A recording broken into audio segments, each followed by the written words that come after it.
I was still holding the steering wheel when he texted me that he'd thrown my life away. "Your things are in the trash. Go live with your mother." I didn't answer. I didn't call. I just pulled over on the side of County Road 12 right past the old feed store that had been there longer than I'd been alive. My hands stayed on the wheel a second too long, like if I let go something else would slip with them. Next to me, Mr. Halpern, the notary who had handled my grandfather's affairs for years, shifted in his seat and glanced over. "Why are you crying?" he asked, calm as if we were discussing the weather. "This is good."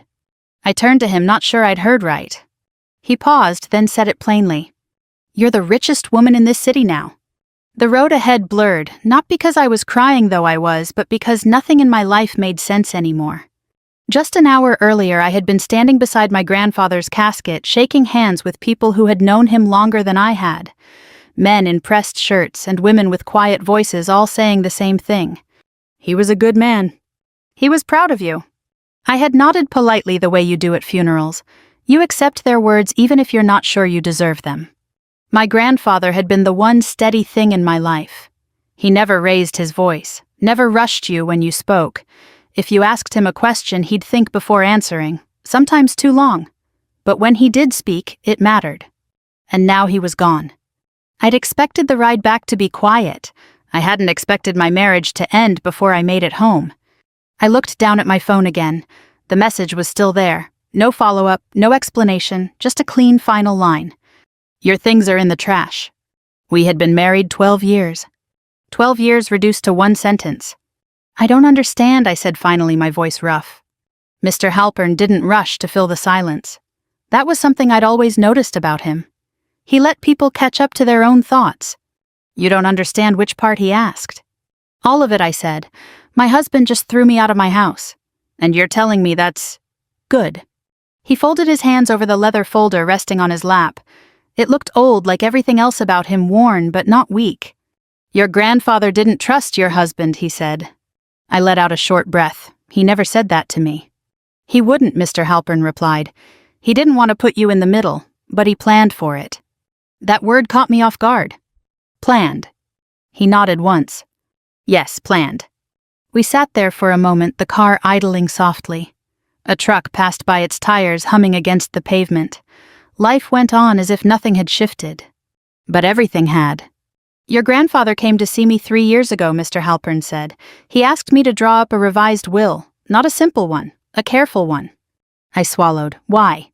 "Because he believed," he said slowly, "that one day you might be left with nothing." The words settled in my chest, heavier than I expected. "That's not fair," I said quietly. "He didn't even know my husband that well." Mr. Halpern gave me a look not unkind but steady. "He knew people," he said, "better than most." I looked back out at the road. The feed store sign swayed slightly in the wind. It hadn't been repainted in years, but it was still standing. My grandfather used to take me there when I was a kid, said a place that lasts tells you something about how it's run. I wondered what he would say now. "What does any of this have to do with me being rich?" I asked, the word feeling strange in my mouth. Mr. Halpern tapped the folder lightly. "This," he said. I stared at it like it might explain itself. "Your grandfather's estate is substantial," he continued. "Land investments, business interests, more than most people in this town realize." I shook my head. "He lived in the same house for 40 years. He drove that old truck." "Exactly," Mr. Halpern said. "He didn't spend much. He built quietly." That sounded like him. Still, I couldn't connect it. "And it all goes to me?" I asked. "Yes," he said. I waited for him to add something else, a condition, a complication, something that would make it make sense. He did. "But not all at once," he said. I felt my grip tighten on the wheel again. "What does that mean?" "It means," he said, choosing his words carefully, "that your grandfather didn't want to hand you something that could be taken from you." A cold feeling settled in. "Taken by who?" He didn't answer right away. He didn't have to. I thought about my husband Mark standing in our kitchen that morning before the funeral. He hadn't come with me. Said he had work. He always had work lately. "Don't be late," he had told me. "We need to talk when you get back." I had nodded, distracted, thinking about the day ahead, about saying goodbye to my grandfather. I hadn't asked what he wanted to talk about. Maybe I hadn't wanted to know. "He's been under pressure," I said, more to myself than to Mr. Halpern. "Mark. His business hasn't been doing well. He's been stressed. That may be true, Mr. Halpern said evenly, but your grandfather's concern wasn't about stress. Then what was it about? He looked at me for a long moment. Control, he said. The word hung there. I thought about the bank accounts I didn't check anymore because Mark handled them. The bills I didn't see.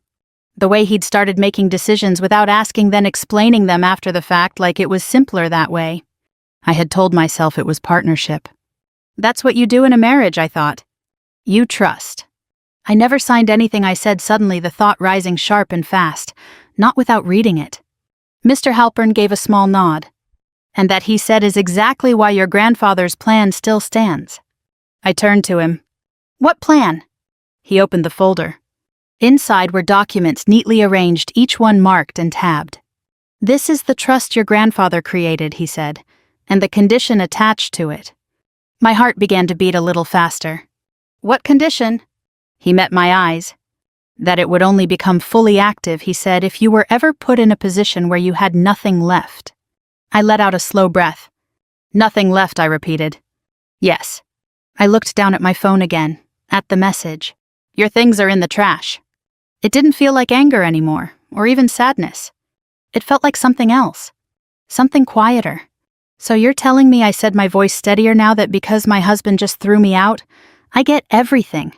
Mr. Halpern closed the folder gently. I'm telling you, he said, that your grandfather made sure you would never truly be left with nothing. I sat there letting that sink in. The wind picked up outside, rustling the dry grass along the roadside. For the first time since I'd read that message, I wasn't thinking about going home. I wasn't even sure I had one anymore. What do I do now? I asked. Mr. Halpern looked straight ahead, then back at me.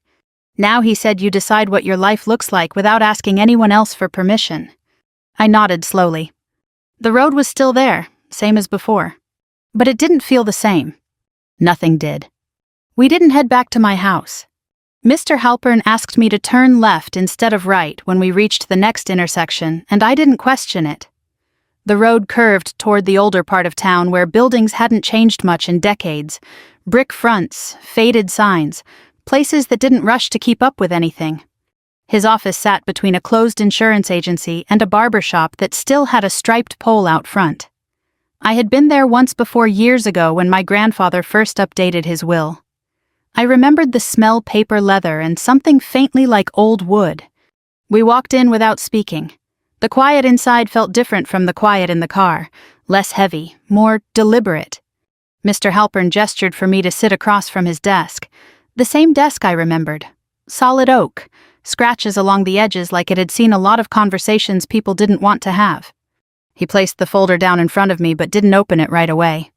Before we go through this, he said, there are a few things you should understand about your grandfather. I gave a small nod. I thought I knew him. You knew him as a grandfather, he said gently. That's not the same as knowing how he moved through the world. I leaned back slightly in the chair. I wasn't sure I liked the sound of that, but I also wasn't sure I had the right to argue. He didn't trust easily, Mr. Halpern continued, but once he did, he didn't waver. That sounds like him, I said quietly. He trusted you, he said. Something about the way he said it made my throat tighten. My grandfather had never said things like that out loud, not in big, obvious ways. He didn't give speeches, didn't sit you down and explain how much you meant to him. But he showed it. When I was 10, he let me help him fix a fence that didn't need fixing. I held nails. He handed me tools I wasn't strong enough to use yet. He didn't rush me, didn't correct me unless it mattered. Take your time, he would say. Do it right once. I carried that with me longer than I realized. Even after I got married, even after I started letting other people decide what right looked like. 3 years ago, Mr. Halpern said bringing me back your grandfather came in and asked for a full review of his estate. I folded my hands together in my lap. That's around when Mark started pushing for us to reorganize things. Mr. Halpern raised an eyebrow slightly. Reorganize how? Joint accounts, I said, consolidating assets. He said it would make taxes easier, more efficient. And did it, he asked. I hesitated. I don't really know, I admitted. He handled most of it. That silence between us said more than any explanation I could have given. Your grandfather noticed the shift, Mr. Halpern said. Not from documents, from behavior. I frowned. He barely saw us together. He didn't need to, he replied. He watched you. That stopped me. What do you mean? He saw how you spoke less when your husband was around, he said. How you deferred, how you checked with him before answering simple questions. I felt a quiet flush of embarrassment even though there was no accusation in his tone. I thought that was just marriage, I said. Sometimes it is, he said. Sometimes it's something else. I looked down at my hands. There were small things I had ignored over the years. Mark correcting me in front of people but calling it helping. Mark insisting on handling the finances because you don't like numbers anyway. Mark deciding when we visited my family how long we stayed, what we contributed. None of it had felt big enough to fight over. But maybe that was the point.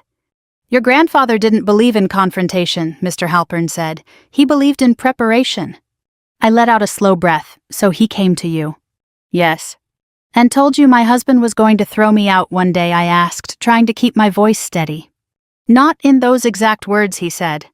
But he believed there was a real possibility that you would be left in a position where you had no control over your own life. I leaned back again, staring at the ceiling for a moment. He never said anything to me, I murmured. He didn't want to create a conflict you weren't ready to see, Mr. Halpern replied. That landed harder than I expected. So instead I said slowly, he built something behind the scenes. Mr. Halpern nodded. Yes, a trust, structured in a way that protects you from external influence. External influence, I repeated. Anyone who might try to benefit from your position without your full understanding or consent, he clarified. That was a careful way of saying it. But I understood. He finally opened the folder. Inside were pages more than I expected, neatly organized, tabs marking sections, notes in the margins in my grandfather's handwriting. That was what got me. Not the legal language, not the numbers I hadn't seen yet. His handwriting. Small, precise, steady. He had gone through this himself. Line by line. For me. This trust holds the majority of his estate, Mr. Halpern explained. Land outside the city, several commercial properties, long-term investments, and a controlling share in a regional supply company. I blinked. A company. Yes, he said. One your grandfather never put his name on publicly. I let out a quiet, almost disbelieving breath. He used to complain about the price of lumber, I said. All the time. Mr. Halpern allowed himself a faint smile. He had a reason to pay attention. I turned a page carefully, like it might disappear if I moved too quickly. How much is all of this? I asked. He didn't answer right away. Enough, he said finally, that you will never have to depend on anyone else again. That wasn't a number.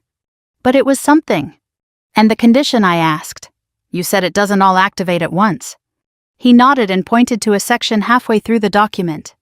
Your grandfather included a clause, he said. A triggering condition. I read the heading. Contingency of loss of control. My stomach tightened.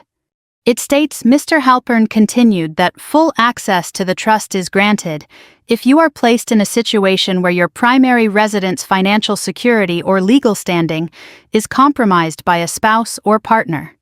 I looked up at him slowly. That's very specific. Yes, he said. And today, I asked. He met my eyes. Today, he said, your husband informed you that you no longer have access to your home. I thought about the message again. Your things are in the trash. Go live with your mother. That counts, I asked quietly. Mr. Halpern didn't hesitate. Yes. The room felt very still. I looked back down at the document. All those years I had thought of my grandfather as a simple man. Careful, quiet, steady. I hadn't realized how far ahead he had been thinking. He didn't do this to punish your husband, Mr. Halpern said, as if reading my thoughts. He did it to protect you. I nodded slowly. I think I understand that now. And there's something else, he added. I looked up again. What? He closed the folder gently. This isn't just about money, he said. It's about control. I sat with that for a moment. For years I had told myself I was part of a partnership. That we made decisions together. That letting Mark handle certain things was just practical. But sitting there in that quiet office with my grandfather's handwriting in front of me, I could see it more clearly. I had been stepping back, little by little, until there wasn't much left that was mine to decide. What happens next? I asked. Mr. Halpern leaned back slightly in his chair. Next, he said, you decide whether you want to step into what your grandfather prepared for you. I looked at the folder. At the life I hadn't known I had. Then I thought about the house I wasn't sure I could go back to. About the message still sitting on my phone. About the man who had sent it. I think I said slowly, I don't have much of a choice anymore. Mr. Halpern shook his head once. You do, he said. That's the point. I let that settle. Choice. It had been a long time since that word felt real. I didn't go back to the house that day. Mr. Halpern suggested I take a room at the Willow Creek Inn, nothing fancy, just clean quiet and a place where nobody would ask questions, the kind of place people pass through without leaving much behind. It felt right. I parked under a maple tree that had already started to turn even though it was only early fall. The air carried that dry, familiar smell that comes just before the weather shifts. I sat in the car for a moment before going in looking at my phone again. The message was still there. No apology, no follow-up, no explanation. Just a decision made without me. I locked the car and walked inside. The room was simple. A bed, a chair, a small desk, and a window that looked out onto a parking lot and a row of trees beyond it. I set my bag down and sat on the edge of the bed. For the first time all day there was no one else around. No funeral guests, no passing trucks, no calm voice from the passenger seat explaining what my life had just become. Just me. I leaned forward, resting my elbows on my knees and let the silence settle. Not heavy. Just honest. When I met Mark, he wasn't like this. That's the part people always forget when they hear stories like mine. They assume it was obvious from the beginning, that there were signs you ignored because you wanted to. But it didn't feel that way at the time. He was steady, confident, the kind of man who seemed to know what he was doing even when things got complicated. I had just started working at the accounting office downtown. I liked the work, but I wasn't sure where it would lead. Mark made things feel certain. He talked about plans, about building something together, about not having to worry all the time. That last part mattered more than I realized. We got married 2 years later. Nothing extravagant. A small ceremony. My grandfather stood beside me, quiet as always. He didn't say much that day, but I remember the way he looked at Mark. Not cold, not unkind. Just measuring. At the time, I told myself he was just being protective. Now I wasn't so sure. The first few years were easy. Or at least they felt that way. We both worked. We shared expenses. We talked about buying the house instead of renting. Mark handled most of the financial planning, but I didn't mind. Numbers never made me nervous, but they didn't excite me either. He said he enjoyed it. Let me take care of that, he would say. You've got enough on your plate. It sounded like support. I let it be that. The changes didn't happen all at once. They never do. It started with small things. Mark opening my mail by accident and then explaining what it was so I didn't have to look at it. Mark moving money between accounts without mentioning it until after. Mark sitting in on calls I could have handled on my own, then answering for me when I hesitated. Each time it felt like a convenience. Something that made life smoother. Something I didn't need to question. I stood up from the bed and walked over to the window. A car pulled into the lot. An older couple stepped out, moving slowly like they had all the time in the world. They spoke quietly to each other the way people do when they've been together long enough not to need many words. I wondered what that kind of certainty felt like. Not the kind Mark had offered. The real kind. He's just better at this than I am, I had told my friend Elaine once over coffee. Elaine had looked at me for a long moment. Better at what she asked. Handling things I said, money, decisions, all of it. She didn't argue. She just nodded slowly like she was filing something away. I didn't ask what. Back in the room, I picked up my phone again. Still no new messages. I didn't know if that made it better or worse. About 3 years ago, things shifted more noticeably. That was when Mark started talking about consolidating everything. We've got too many separate accounts, he said. It's inefficient. We're paying more in fees than we need to. It made sense on the surface. We met with a financial advisor, someone Mark knew from a previous project. The meeting went quickly. Too quickly now that I think about it. Most of the conversation happened between the two of them. I signed where they told me to sign. I asked a few questions, but they were answered in ways that didn't invite more. It's standard, Mark would say. It's just paperwork. I told myself I understood enough. I didn't. A week after that meeting, I noticed I couldn't access one of our accounts online. Temporary issue, Mark said. They're updating the system. I accepted that. A month later, I realized I didn't know exactly how much we had saved. Not because it was hidden, but because I hadn't looked. Because I had trusted him to handle it. Trust is a quiet thing. It doesn't announce itself when it starts to slip. It just becomes something you assume is still there. Until it isn't. I sat back down on the bed and looked around the room. There was nothing in it that belonged to me beyond what I had brought in my bag. A few clothes, a toothbrush, my wallet, my phone.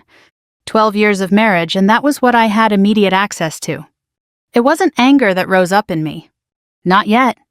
It was something else. A kind of clarity. Mark hadn't thrown me out in a moment of anger. That message wasn't written in a rush. It was clean, final, controlled. Which meant he had been thinking about it. Planning it. Just like my grandfather had planned something of his own. The difference was my grandfather had planned to protect me. Mark had planned to remove me. I stood up again and walked over to the small desk. There was a notepad and a pen. I sat down and wrote one sentence. What do I actually control? I stared at it for a moment. Then I started listing things. My job. My name. The documents Mr. Halpern had shown me. The choices I hadn't been making. I stopped writing. For the first time all day I felt something steady underneath everything else. Not confidence. Not yet. But direction. There was a knock on the door. Not loud, just enough to be heard. I opened it. Mr. Halpern stood there still holding that same leather folder. I thought you might want to go over a few more details, he said. I stepped aside and let him in. Yes, I said. I think I do. Mr. Halpern didn't sit right away. He closed the door behind him, took a slow look around the room, and then placed the leather folder on the desk as if he were setting something down that needed respect. You've had some time to think, he said. I nodded, enough to know I don't want to guess anymore. That's a good place to start.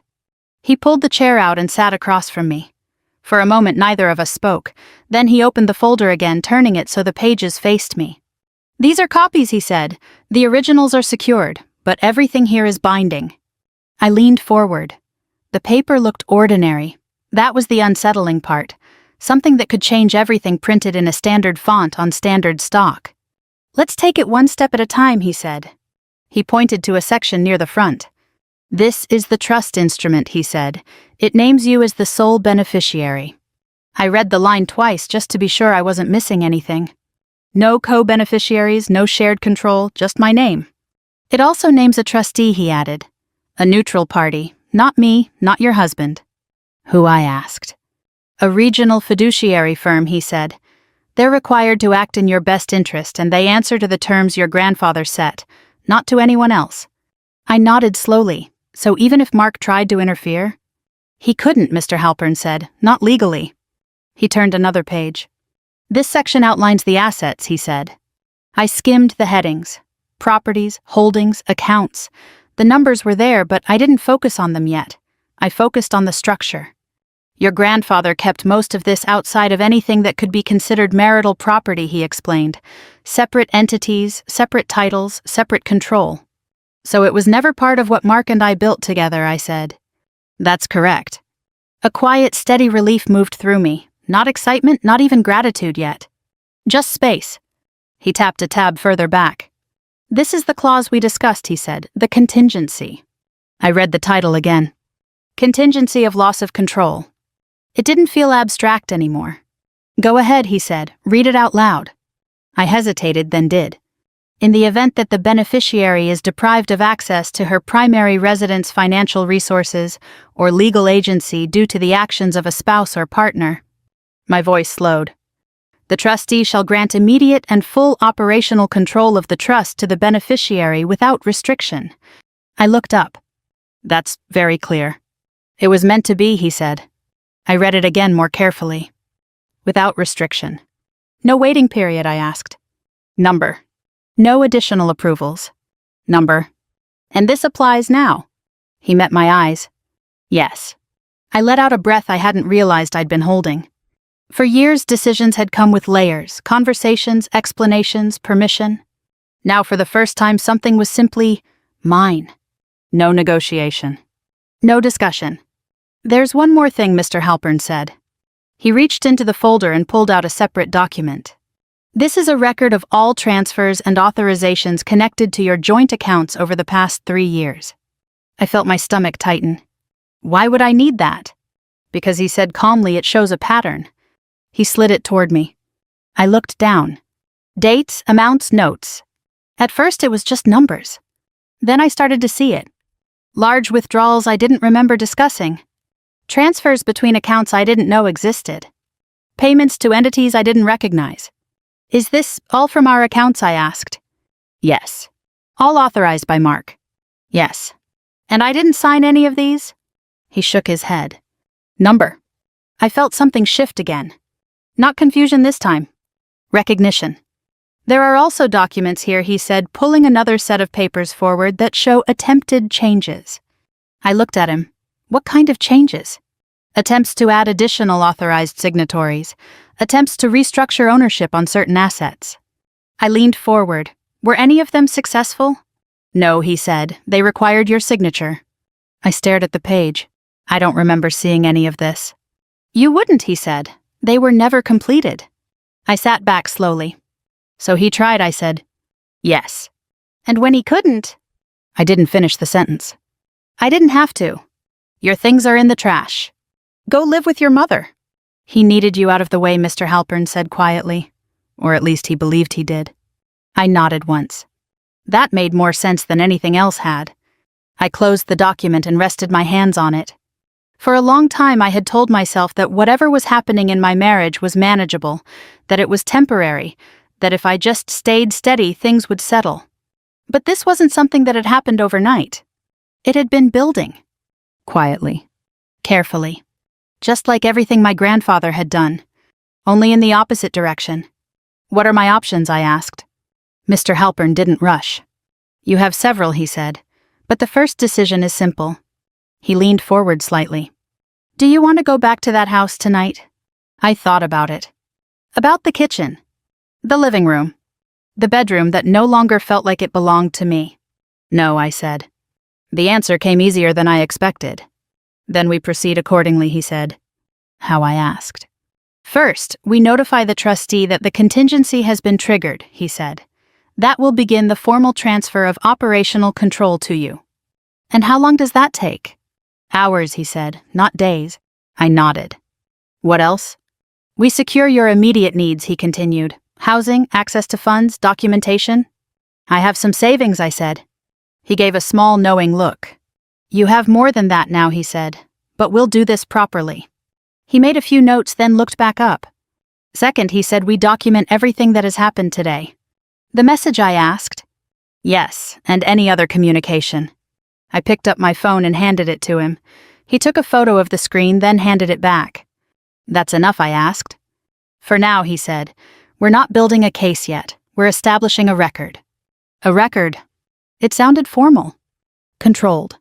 The opposite of how the day had started. And Mark, I asked. What about him? I hesitated. I don't know what he expects me to do. Mr. Halpern considered that. He expects you to react, he said. To come back, to argue, to negotiate. I nodded slowly. That sounds right. He closed the folder. You don't have to do any of that, he said. I sat with that for a moment. All day I had been moving from one reaction to the next. Shock, confusion, understanding. Now for the first time there was a pause. A space where I didn't have to respond immediately. What if I don't go back at all, I asked. Then you don't, he said simply. The answer was so straightforward it almost felt unfamiliar. I stood up and walked back to the window. The parking lot lights had come on. The sky was darker now, the trees outside just shapes against it.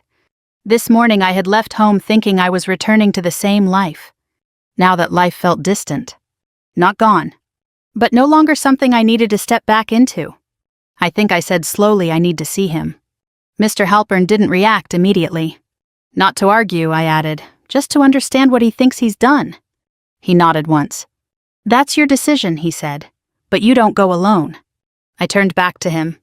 I won't, I said. And for the first time I meant it in a way I hadn't before. I didn't go back that night. Mr. Halpern arranged for me to stay another day at the inn, and by morning things had already begun to shift. Not in a dramatic way, Nothing loud or sudden, just quiet confirmations. A call from the fiduciary firm. A secure email with access instructions.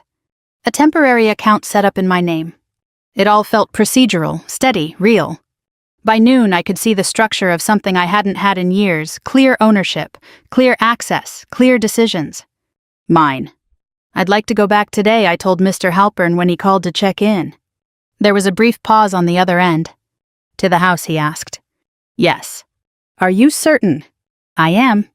Another pause, not hesitation, just consideration. Then I'll meet you there, he said. Give me an hour. The drive felt shorter than it had the day before. Same road, same landmarks. But I wasn't looking at them the same way. I wasn't trying to hold on to anything. I was just moving forward. The house came into view as I turned onto our street. It looked exactly the same. White siding. The porch Mark had insisted on repainting last spring. The front yard we never quite finished landscaping. If you didn't know what had happened, nothing about it would seem different. But as I pulled into the driveway, I saw them. 2 black trash bags near the curb. One of them had split open slightly. A sweater I recognized mine hung halfway out, caught on the edge. I turned off the engine and sat there for a moment. No anger. No shock. Just confirmation. Mr. Halpern's car pulled in behind me a minute later. He stepped out, closing the door with that same careful motion he always used. You don't have to do this today, he said as he walked up beside me. I know, I replied, but I'm going to. He nodded once. Then I'm right here. I got out of the car. The air felt cooler than it had the day before. Or maybe I just noticed it more. I walked past the trash bags without stopping and went up the front steps. The door was locked. Of course it was. I knocked. Not hard, just enough. Footsteps inside. Then the door opened. Mark stood there looking exactly like he always did. Pressed shirt, clean lines, no sign of the decision he had made the day before. For a second he didn't speak. Then his eyes shifted slightly, taking in Mr. Halpern behind me. What is this, he asked. His tone wasn't angry. Just annoyed. I came to get my things, I said. He glanced past me again. You brought a lawyer. He's not my lawyer, I said. He's here to witness. Mark gave a small dismissive breath. That's unnecessary. Maybe, I said, but he's staying. There was a moment where he considered pushing back. Then he stepped aside. Fine, he said, make it quick. I walked inside. The house smelled the same. Coffee, wood polish, something faintly citrus from the cleaner we used on the counters. Everything was in place. Except what wasn't. Your things are out front, Mark said from behind me. I saw that, I replied. Then I don't understand why you're here. I turned to face him. Because not everything I own fits in a trash bag. He didn't answer that. I moved through the house slowly. Not searching.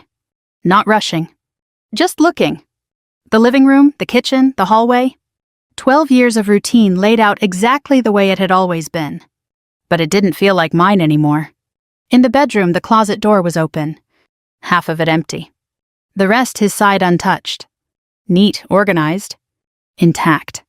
I walked to the dresser and opened the top drawer. Jewelry, documents, a few personal things I hadn't seen in months. I picked up a small box my grandfather had given me years ago. Inside was a watch. Simple, durable, not expensive. Time matters, he had said when he gave it to me, not in the way people think. I slipped it into my bag. Mark leaned against the doorframe. You're making this more complicated than it needs to be, he said. I didn't look up. I don't think I am. He crossed his arms. Look, this isn't working, he said. It hasn't been for a while. I know, I said. That seemed to catch him off guard. I've been carrying everything, he continued. The finances, the decisions. You've been controlling everything, I said, still calm. He let out a short laugh. Same thing. I closed the drawer and stood up. No, I said, it's not. We stood there for a moment. No raised voices. No sudden movement. Just 2 people looking at something that had already ended. You should have talked to me, he said finally. I tried, I replied. You answered for both of us. That landed. Not hard. Just enough. He shifted his weight. So what now, he asked. I met his eyes. Now, I said, we figure out what this looks like without pretending it's still something it's not.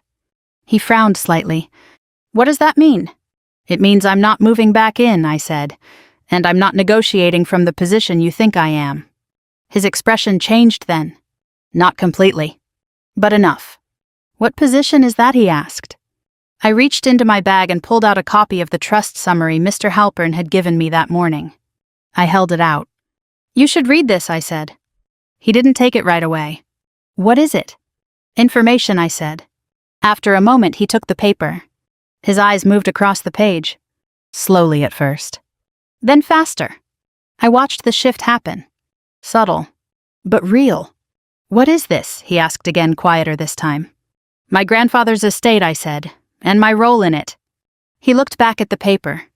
Then at me. You're serious? Yes. He read a few more lines. His jaw tightened slightly. This doesn't change anything, he said, though there was less certainty in his voice now. It changes a few things, I replied. Like what? I held his gaze. Like the fact that I'm not the one who just lost everything. The room went still. He looked down at the paper again. Then back at me. For the first time since I'd walked in, he didn't have an immediate response. I didn't press. I didn't explain. I didn't argue. I just turned, picked up my bag, and walked past him. At the front door, I paused long enough to say one thing. I'll be in touch, I said. Not as a threat. Not as a promise. Just as a statement. Then I stepped outside. The trash bags were still there.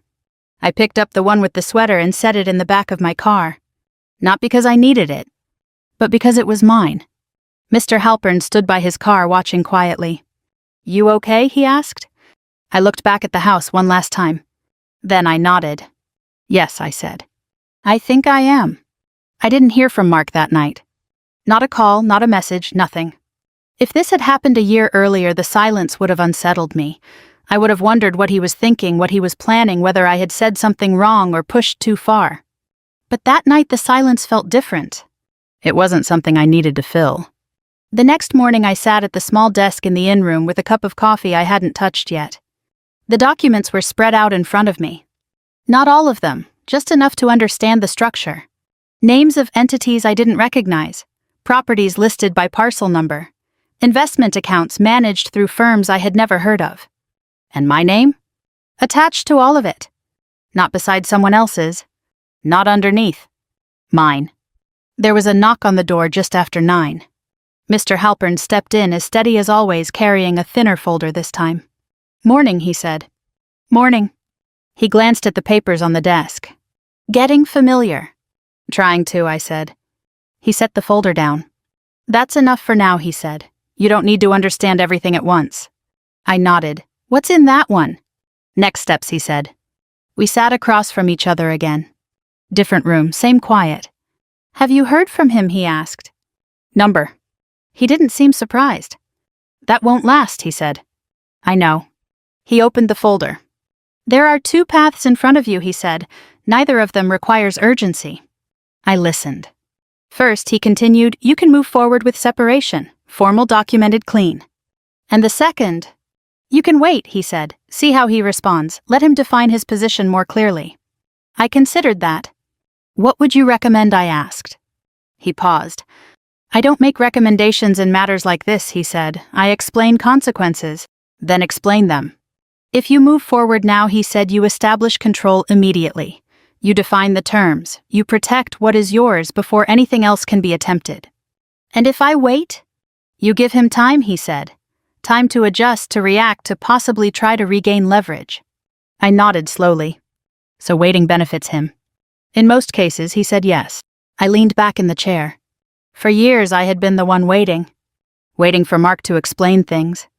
Waiting for the right time to bring something up. Waiting for things to settle. I didn't feel like waiting anymore. I want to move forward, I said. Mr. Halpern gave a small nod. Then we'll begin the process today. He slid a document toward me. Initial notice, he said. This formally records the change in your circumstances and your intent to separate financial and legal interests. I read through it carefully. No rush. No pressure. Just information. For once I understood what I was signing. Do I need to contact him? I asked. Not directly, he said. He will be notified. I nodded. That felt right. I signed the document. The pen moved steadily across the page. No hesitation. No second guessing. "There's something else you should be aware of," Mr. Halpern said, closing the folder. I looked up. "What?" "Your grandfather left a letter," he said. "Not part of the legal documents, personal." I felt something shift again. It's dated the same week he revised the trust," he said. "He asked that you receive it only if the contingency was triggered." I sat still for a moment. "Do you have it?" He reached into his jacket and pulled out a single envelope. Cream-colored, my name written on the front in that same steady handwriting. I took it carefully. It felt lighter than I expected, but heavier somehow too. "You can read it now," he said, "or later." I nodded. "Later," I said. He didn't push. After he left, I sat there with the envelope in my hands. For a long time, I didn't open it. I just looked at my name, the way he had written it. Clear, certain. When I finally did open it, the paper inside was folded neatly. I unfolded it slowly. "If you're reading this, it means something I hoped wouldn't happen has happened. It means you've been put in a position where you feel like you've lost control. I'm sorry for that." I paused. Not because I didn't want to keep reading, but because he had been right. "You won't like how I handled this. I know that. I didn't tell you everything. I didn't warn you the way you might think I should have. But I also know you, and I know that some things have to be seen, not explained." I let out a slow breath. "You are not someone who needs to be saved. You are someone who needs to remember that you can stand on your own. If you're reading this, then you're already there. You just don't know it yet." My hands were steady now. "Don't use what I've left you to prove anything to anyone. Not to him, not to anyone else. Use it to build something that belongs to you." I looked out the window. The same parking lot, the same trees. But they didn't feel like the whole picture anymore. And if you can in time, don't carry anger longer than it serves you. It weighs more than anything I could ever leave behind. I folded the letter carefully and placed it back in the envelope. Then I set it on the desk in front of me. For years I had thought strength looked a certain way. Loud, certain, unyielding. But sitting there in that quiet room, I understood something different. Strength could be quiet. It could be patient. It could wait until the moment it was needed and then simply exist. Mark didn't understand that. He thought control came from holding everything tightly. From managing, directing, deciding. He didn't see that what he had been holding wasn't strength. It was dependence. And the moment I stepped out of it, there was nothing left for him to hold on to. I picked up my phone. Still no messages. Still no calls. That was fine. For the first time in a long time, I didn't feel like I was waiting for something to happen. Something already had. The papers moved forward without much noise. That was the part that surprised me the most. No shouting, no scenes, no long drawn-out arguments like the ones you see on television, just documents, notices, signatures, and a series of decisions that didn't require anyone to raise their voice. Within a week I had a place to stay that wasn't temporary. It wasn't large, not impressive. A small house on the edge of town, close enough to the grocery store and the pharmacy, far enough that evenings stayed quiet. The kind of place you could grow into without needing to explain why you chose it. It was mine. Not because of the size or the price, because I chose it. I kept my job. That was another decision people didn't expect. "You don't have to," Elaine told me when we met for coffee again. "I know," I said. "Then why would you?" I thought about that for a moment before answering. "Because I want to," I said. She studied me for a second, then smiled. "All right," she said, "that makes sense." The trust settled into the background of my life. It didn't disappear. It just stopped being the center of everything. There were meetings, conversations, decisions I had to make about things I hadn't managed before. At first it felt like learning a new language. But I took my grandfather's advice even if he had never said it directly in this context. Take your time. Do it right once. I didn't rush into anything. I didn't try to prove anything either. Not to Mark. Not to the people who suddenly looked at me differently when they realized what had changed. I paid attention. I asked questions, and when I didn't understand something, I said so. That alone felt like a shift. Mark reached out after the second week. A short message. "We need to talk." I looked at it for a while before responding. "We will, through the attorneys. No anger. No explanation. Just a boundary. The process of separating everything took time. Not because it was complicated, because it had to be done carefully. There were accounts to close, assets to divide, legal lines to draw where there had once been shared space. Mark didn't fight as much as I expected. At least not directly. There were attempts.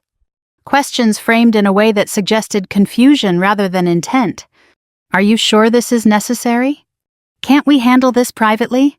But each time the answer stayed the same. This is how it will be handled. We saw each other once in person a month later. Not at the house. At a small office downtown with 2 attorneys present and a table that felt too wide for conversation. He looked the same. But something in the way he held himself had changed. Less certain. Less controlled. I didn't think you'd go this far, he said at one point. His voice wasn't sharp. Just quieter than I remembered. I didn't think I had to, I replied. He nodded like that made sense, or like he didn't have a better answer. I wasn't trying to hurt you, he said after a moment. I believed that. Not because it excused anything. Because it explained it. You were trying to protect yourself, I said. He didn't argue. There wasn't much else to say after that. Not because there weren't things left unsaid. Because they didn't need to be said anymore. The final papers were signed 2 months after everything started. No ceremony. No sense of victory. Just a quiet conclusion to something that had already ended long before. Life didn't become perfect after that. That's not how it works. There were still decisions to make, still moments where I wasn't sure I was doing the right thing. Still days where I missed the version of my life I thought I had. But those moments didn't last the way they used to. They passed. And I stayed. I started visiting my mother more often. Not because I had nowhere else to go. Because I wanted to. We sat at her kitchen table drinking coffee that was always a little too strong, talking about things we hadn't made time for in years. Small things. Real things. I also went back to the feed store. The same one I had pulled over near that day. It was still there. Same sign, same worn floors, same slow rhythm. I didn't need anything. I just walked through it. Looked at the shelves. Let myself remember. On the way out, I caught my reflection in the glass door. For a second, I didn't recognize what had changed. Then I did. It wasn't how I looked. It was how I stood. My grandfather had never tried to make me into something else. He had just made sure that when the time came, I would have the space to become who I already was. I kept his letter in the drawer by my bed. Not because I needed to read it often. Because I knew it was there. Sometimes in the evenings, I would sit on the small porch of my new house and watch the light fade. No rush. No noise. Just time moving the way it's supposed to. I used to think that losing everything would feel like the end. Like something you couldn't come back from. But I learned something different. Sometimes losing what was never truly yours is the only way to see what is. If you've ever found yourself in a place where everything feels like it's been taken from you, where the life you built doesn't look the way you thought it would, take a moment.